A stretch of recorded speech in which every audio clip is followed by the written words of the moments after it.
વરાછામાં આંગડિયા પેઢીના કર્મચારી પાસેથી લૂંટનો મામલો. સુરત ક્રાઇમ બ્રાન્ચની ટીમે આરોપીને ઝડપી પડ્યા હતા. સુરતના વરાછા વિસ્તારમાં એક જ આંગડિયા પેઢી આર મહેન્દ્રકુમાર એન્ડ કોના કર્મચારીઓને પોલીસ તરીકેની ખોટી ઓળખ આપી રૂપિયા 16.56 લાખના સોના ચાંદીના દાગીના તથા હીરાના પાર્સલની લૂંટ ચલાવનાર તેમજ આંગડિયા પેઢીના કર્મચારીની નજર ચૂકવી 25.02 લાખના સોના ચાંદીના તથા હીરાના પાર્સલ ભરેલો થેલો ચોરી કરનાર આરોપીને સુરત શહેર ક્રાઇમ બ્રાન્ચ દ્વારા ઝડપી પાડી કાયદેસરની કાર્યવાહી હાથ ધરવામાં આવી હતી.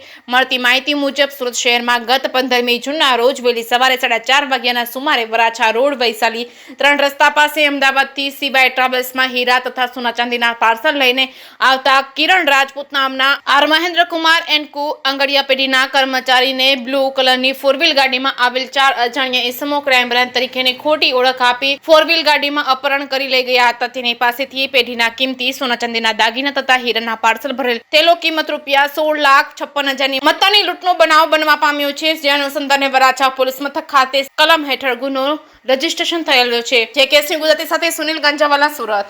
ગઈ તારીખ 15 જૂન 2025ના રોજ સુરત શહેરમાં વરાછા પોલીસ સ્ટેશનની હદમાં વહેલી સવારમાં અમદાવાદથી સુરત આવતી સીવાય ટ્રાવેલ્સની બસમાંથી આર મહેન્દ્ર આંગડિયાના કર્મચારી જ્યારે પોતાના પાર્સલ લઈને નીચે ઉતરતો હતો ત્યારે એને 4 લોકોએ બનાવટી પોલીસને એવી ઓળખ આપી એમની પાસેથી એને ગાડીમાં બેસાડી અને એમની પાસેથી મોબાઈલ અને જે થેલા હતા એ લૂંટીને જતા રહ્યા હતા. આ બાબતનો ગુનો વરાછા પોલીસ સ્ટેશનમાં ચાલુ હતો અને આની તપાસમાં Surat crime branch Varachha police station લાગેલા હતા.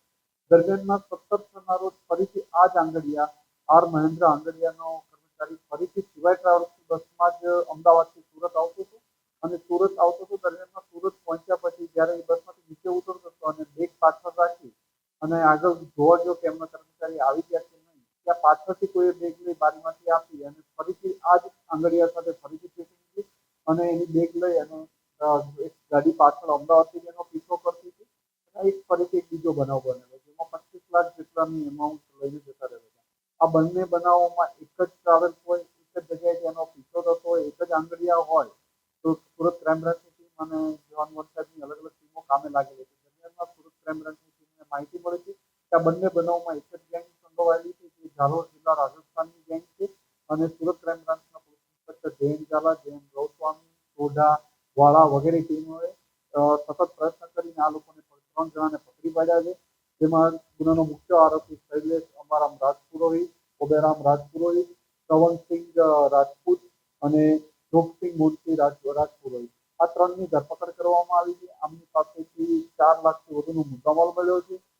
શૈલેષ અને શ્રવણસિંહને હિંમલ જિલ્લા તાલુકામાં ઝાલોરથી પકડવામાં આવ્યા છે, જ્યારે જોગસિંહ રાજપુરોહિત અમદાવાદથી સુરત ક્રાઇમની ટીમ લાવી પૂછપરછ કરીને એમની પાસેથી 4 લાખથી વધુનો મુદ્દામાલ મળ્યો છે.